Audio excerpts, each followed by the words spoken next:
हम लोग introduction of history पढ़ने जा रहे हैं। तो यहाँ पर सबसे पहली बात बाबू कि हम लोग यहाँ पर ये देख रहे हैं कि have you ever wondered how our forefathers lived in the past. जिससे कहने का मतलब ये है कि हमारे जो पूर्वज हैं, हमारे जन्मदाता जो है, यानी कि हमारे जो पूर्वज हैं, वो किस प्रकार से अपना जीवन यापन करते थे, वो कैसे रहते थे, है ना, वो कैसे दिखते थे, वो हम लोग यहाँ पर देख पा रहे हैं। ठीक है, वही हिस्ट्री है, वही हमारे पूर्वज रहते कैसे थे, कैसे दिखते थे। ठीक है, ये हिस्ट्री है। फिर हम लोग यहाँ पर देख रहे हैं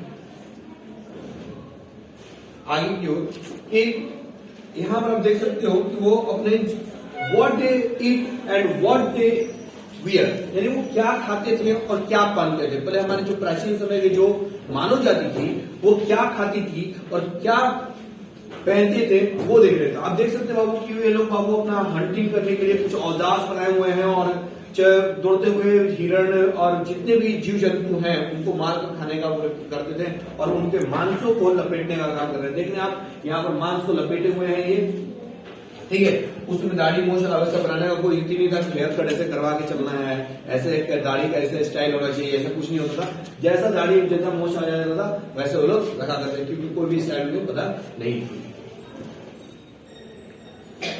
अब यहाँ पर देखने को हम लोग प्राप्त हो रहा है कि डू यू नो, क्या आप जानते हैं which was the first civilization of our country, हमारे देश की सबसे पहली सभ्यता कौन थी? क्या आप जानते हैं? नहीं जानते हैं। तो आप देख सकते हैं हम लोगों ने जो है कि हड़प्पा सिविलाइजेशन के बारे में अभी हम लोगों ने जो लास्ट वीडियो में पढ़ा था हड़प्पा सिविलाइजेशन के बारे में, वो सबसे पहली सभ्यता थी, यानी सबसे पहली फर्स्ट सिविलाइजेशन थी हमारी। कौन सी बाबू? कौन सी? हड़प्पा सिविलाइजेशन। क्लियर है? नेक्स्ट में हम लोग आते हैं तो यहां देखने वाली बात यह है कि अब हमारे यहां पर देख रहे हैं बाबू कि do you know that there are great rulers that are ruled our country, यानी आप जानते हैं क्या हमारे देश में कौन कौन बड़े ऐसे राजा हुए जो हमारे देश पर पूरे देश पर राज किए हुए हैं, यानी पूरे देश को एकता की ओर लेके चले हुए हैं, देश का भला किए हुए हैं। तो हम लोग देखते हैं बाबू एम्परर ऑफ शाहजहां है, महाराणा प्रताप है, किंग अशोका है, ये जो देश के लिए लड़े हैं, देश की खातिर लड़े हैं, देश का अच्छा देश के प्रगति में विकास में इनका बहुत बड़ा योगदान रहा है।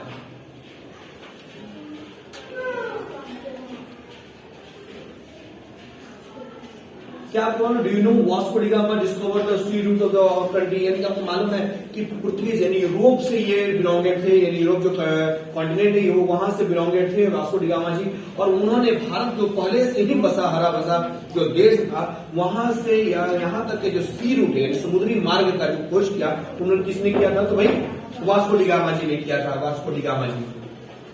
ठीक है, तो आपको मालूम है क्या कि ये कौन किया था? भाई वास्को डी गामा जी ने किया था। अब आपको मालूम कैसे पता चलेगा कि भाई ये जो हम लोग का इतिहास जो है कि हम लोग के ही इतिहास है, ये कब हम लोग का, हमको कैसे मालूम चलेगा कि उस समय हड़प्पा सिविलाइजेशन था? तो ये जो सामग्रियां हैं वो हमें जो पृथ्वी के अंदर से दबी हुई मिली है, जो बाढ़ के माध्यम से दब गई थी, बह गई थी। ठीक है, तो वो जो हम लोग को मिली, जैसे पॉइंट मिला, पोएट्री मिले, ठीक है, डिजाइनर्स मिली पोएट्री के, मूर्ति मिले, ठीक है, ऐसे ऐसे स्तूप मिले। ठीक है, इन स्तूपों से डिजाइन का पता किया गया और कार्बन 12 एक ऐसी पद्धति है जिसके बारे में हम लोग रिएक्ट करके पता कर सकते हो कितने साल पुरानी है। ठीक है, क्योंकि साइंस अब बहुत आगे बढ़ चुका है, जिससे हम लोग किसी भी वस्तु को ये पता कर सकते हैं या किसी डेड बॉडी से पता कर सकते हैं कि वो कितने समय पहले मरा है, किस डेट को मरा है और कितने घंटे पहले मरा है। ठीक है, इन सभी चीजों को पता किया जा सकता है आज के इतिहास से। ठीक है, अभी सबसे पहले जो इम्पोर्टेंट मैं बात बताना चाह रहा हूँ कि अभी दोस्तों आप लोग न्यूज देख रहे हैं, न्यूज पर एक रामचरितमानस पर सवाल उठाया गया है कि भाई रामचरितमानस जो है कि वो किस तरीके से है।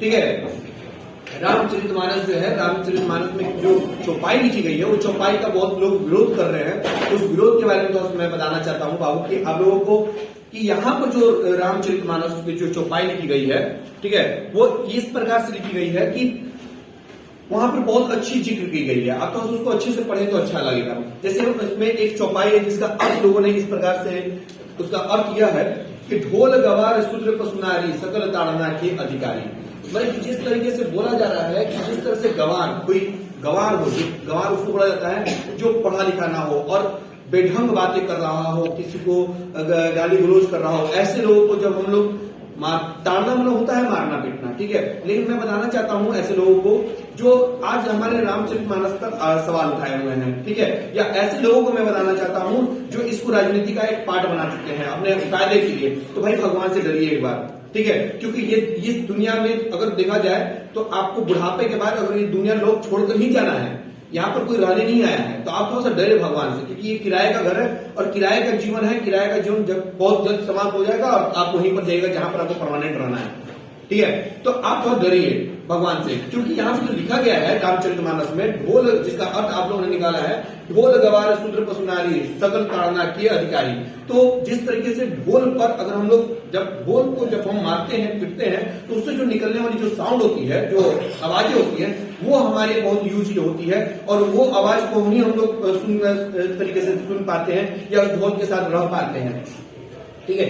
गंवार अगर कोई गलत कार्य करे, गंवार कोई किसी को डांटे पीटे तो हम, या फिर उसको गलत गाली गलौज करे, तो उसको अगर 2-3 तबला लगा दिया जाए या डांट दिया जाए, ठीक है, तो वो अच्छा से काम करने लगता है। या कोई पढ़ नहीं रहा हो तो थोड़ा सा उसको डांट दे या समझा दे, तो वो क्या हो जाएगा कि वो अच्छे से काम करने लगेगा। शूद्र बोला क्या है? गंदे सोच वाले को। ये शूद्र किसी जाति को लेकर नहीं बोले गई है। जो वर्ण है, 4 वर्ण है, ब्राह्मण वर्ण है, क्षत्रिय वर्ण है, शूद्र वर्ण है और वैश्य वर्ण है। ये 4 वर्ण के बारे में बताया गया है। तो भाई ब्राह्मण कोई भी जाति, कोई भी कास्ट, ठीक है, अगर बहुत अच्छे सोच का है, बहुत अच्छे कर्म कर रहा है, किसी से सबका भला चाहता है, इंसानियत का स्वरूप है, इंसानियत के लिए काम कर रहा है, तो ऐसे लोगों को हम लोग उच्च वर्ण में रखते हैं। यानी कि वो वर्ण किसी जाति का हो, वो अच्छा वर्ण का है, अच्छा है। जैसे एग्जाम्पल मैं आप लोगों को देना चाहता हूँ, मदर टेरेसा। मदर टेरेसा जो है वो क्रिश्चियन होने के बावजूद भी बहुत अच्छा वो काम की, बहुत अच्छा वर्क की, ठीक है। तो वो एक अच्छी वर्ण की है, ब्राह्मणी वर्ण की है, चाहे वो किसी जाति की हो। अब आप बहुत अच्छी जाति के हैं, बहुत अच्छे बड़े जाति की हैं, लेकिन आप एक गंदा सोच रखे हैं, किसी के प्रति जीलस रखे हुए हैं, किसी के प्रति गंदा सोच रखे हैं, किसी का नुकसान चाहते हैं, तो आप एक शूद्र सोच के हैं, यानी आप गंदे सोच के लोग हैं। तो ऐसे लोगों को मारने से, पीटने से कोई भी गलत नहीं हो सकता है। जैसे अगर ये जो नारी लिखी गई है कि नारी को ताड़ना है, तो ऐसे नारी के बारे में लिखी गई है, ताड़ना के बारे में, जो नारी किसी का नुकसान चाहती हो, किसी को मारना पीटना चाहती हो, किसी दूसरे घर को बर्बाद करना जानती हो, ठीक है, तो ऐसे नारी को, यानी वो दो प्रकार के नारी होती है। एक राजसी प्रवृत्ति की नारी होती है और एक देवीय प्रवृत्ति की नारी है। तो देवीय प्रवृत्ति को कभी ताड़ना का अधिकारी नहीं होती है वो, क्योंकि वो पूजनीय है। लेकिन जो राजसी प्रवृत्ति के हैं, जो गलत किसी का चाहती हैं, किसी घर को बर्बाद कर रही हैं या गलत कार्यों में लिप्त हैं, ठीक है, तो ऐसे नारी को अगर मारने से वो सही मार पाती है तो मारना सही है। अगर किसी आपके थोड़ा सा गलत करने से अगर किसी का भला होता है तो वो गलत नहीं है, ऐसा भी हमारे धर्म में लिखा गया है, ठीक है। तो आप इसको समझिए, अच्छे से जानकारियां लीजिए। ये नहीं कि आप राजनीति का एक पार्ट बनिए। अगर आपके धर्म पर कोई सवाल उठाए जा रहे हैं तो आप उसको प्रति अध्ययन कीजिए, स्टडी कीजिए। ये नहीं कि आप उसकी बातों को बोलने लगे और ऐसे राजनीति को उखाड़ फेंकिए अपने देश से जो आपके धर्म पर, आपके पूजनीय धर्म पर, पूजनीय ग्रंथों पर सवाल उठाए जा रहे हो। मैं ऐसे धर्म, ऐसे राजनीति जो हमारे धर्म को या हमारी एकता को खंडित करें, हमारी एकता को खत्म करें राजनीति के लिए, अपने पद को लेने के लिए, पोस्ट को लेने के लिए, ऐसे राजनीति का मैं विरोध करता हूं। और मैं अपने देशवासियों से भी कहता हूं कि जब कभी भी ऐसे राजनीति होए तो आप इसके विरुद्ध खड़ा हो, ठीक, क्योंकि हम लोकतंत्र में रहते हैं और लोकतंत्र में आवाज करने की पूरी तरीके से स्वतंत्रता है। हमारे देश में राम को पूजा जाता था, है और रहेगा भी, ठीक। राम हमेशा ही पूजनीय है। राम कभी भी, हमारे राम युग में कभी भी किसी को ताड़ना नहीं मिली है। लेकिन हाँ, जब गलत आप करिएगा तो आप प्रताड़ित के योग्य हैं। कोई भी अगर आपके साथ गलत करेगा, मैं आपसे पूछना चाहता हूं कि कोई लड़की आपके घर को तोड़ दे या आपको नुकसान पहुंचा दे, तो आप क्या कीजिएगा ऐसे लड़की का? आप जाहिर सी बात है उसको समझाइएगा, डांटिएगा या बोलिएगा, ठीक है, उसमें ताड़ना कहते हैं। तो आप ऐसे करकर आप जब उसका अच्छा भला चाहते हैं तो आप गलत कैसे हो सकते हैं? अगर वो ढोल लाए हैं, आप ढोल पे बजाएं ही नहीं, उसको अच्छा से रखें, तो ढोल किस कीमत का? कोई कीमत नहीं है। वो एक समाधि है जो आप रखे हुए हैं। ढोल से जब अच्छी आवाज आने लगती है, मारने पीटने से जब अच्छी आवाज आने लगती है, तब जाकर ढोल सुनने योग्य होता है, उसका लोग सम्मान करते हैं। जब किसी भी व्यक्ति में जब कोई पशु हिंसक हो जाए, काटने लगे, दौड़ने लगे, तो ऐसे पशु को मार दिया जाता है। आप स्वयं भी मारते हैं, तो फिर आप क्यों ये ऐसा बात बोल रहे हैं कि रामचरितमानस में ये गलत वर्ड लिखा गया है? तो सर समझिए इस बात को, मीनिंग को समझिए। आप पढ़े लिखे लोग हैं, आप भारत देश के अनुपम देश में जन्म लिए हुए हैं, तो धरती माँ को प्रणाम कीजिए और भगवान का शुक्रिया अदा कीजिए कि आप भारत में जन्म लिए हैं और वैसे धर्म में जन्म लिए हैं जहां डाइवर्सिटियों का देश है। आप समझने का प्रयास कीजिए, इसको आप पढ़ रहे हैं तो समझिए और उसको अपने आचरण में ढालिए कि क्या हम पढ़ रहे हैं। तो पढ़कर उस किताब तक ही छोड़ देना एक गंदा बात है, उस पढ़कर अपने आचरण में डालना, यही स्टडी है, यही धर्म है हमारा। तो मैं ऐसे लोगों को जो रामचरितमानस में सवाल कर रहे हैं, मैं उन्हें कहता हूं कि रामचरितमानस को पहले पढ़ें और उसको अच्छे अर्थों के साथ समझें, तब जाकर आप कुछ कहें कि रामचरितमानस में लिखा क्या है। आप समझ नहीं सकते क्या क्या लिखा गया है। अगर कोई व्यक्ति रामायण और गीता पढ़ लेता है तो सारे दुख और सुख से निपुण हो जाता है, वो हमेशा सुख भोगी हो जाता है।